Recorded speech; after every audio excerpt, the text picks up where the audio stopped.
चला बघा प्रश्न काय म्हणतात पहा. सविताचा 6वा वाढदिवस 17 मे 2004 रोजी सोमवारी झाला तर तिचा जन्म कोणत्या वारी झाला? SRPF गडचिरोली 22चा क्वेश्चन आहे तो. काय म्हटलंय तिचा जन्म कोणत्या वारी झाला? आपल्याला जन्म दिवस काढायचा आहे. हे लक्षात कसं काढते? वाढदिवस किती दिलाय त्यांनी? 17 मे 2004. समजा बघा लक्ष द्या बोर्डकडे. 2004 मधून ते 6 म्हटलंय त्यांनी 6वा वाढदिवस. हा जर 6 मी डायरेक्ट वजा केला तर त्यांचं जन्माचं वर्ष निघते. कधीचं वर्ष निघते? डायरेक्ट जन्माचं वर्ष. मग कसं काढता येईल? इथे घेतला 14 मधून 6 गेले 8 राहिले. हा एक इथे आला. 200 मधून 1 गेला 199 राहिले.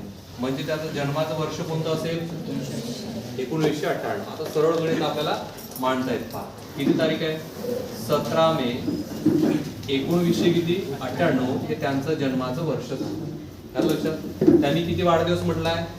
6. मग 98 नंतर काय? 99. 99 नंतर काय? 2000, 2001, 2, 3 आणि 4. किती 4? 2004. आता ही तारीख काय? 17 मे ची. यांनी वार कोणता दिला आहे? हा वार दिला आहे. बघा कोणता वार दिलाय? सोमवार. कोणता वार दिलाय इथे? आणि आपल्याला कोणता वार काढून घ्यायचा आहे? हा वार काढून घ्यायचा. कळतंय का? म्हणजे साधंच गणित झालं नाही. वर्ष ते वर्ष. आता मला एक सांगा 98 लीप आहे का रे? नाही. म्हणून एक दिवस 99 1 2000 कारण लीप आहे. 1 1 1 किती विचार करायचा? 2004 लीप आहे. हे लक्षात.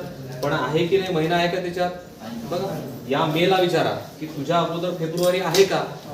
मेच्या अगोदर फेब्रुवारी आहे ना? याच्या लक्षात. आणि 2004 लीप पण आहे. म्हणजे लीप वर्ष आपण याला घेऊ शकतो. एक त्याने दिला, एक आपण घ्यायचं. किती दिवस झाले ते? 2. कळत आहे? एक त्याने दिला, एक आपण घेतला. चला सांगा किती दिवस झाले? 1 2 3 4 5 6 7 8. 8 दिवस.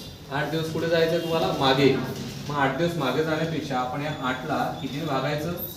7 ने. 7 1 किती राहिला? 1 दिवस मागे. कळत आहे का? 1 दिवस मागे झाला. सोमवारच्या पूर्वीचा दिवस. हे आपल्या प्रश्नाचं उत्तर असेल. रविवार. ओके. पर्याय क्रमांक 2 मध्ये दिले. क्लिअर?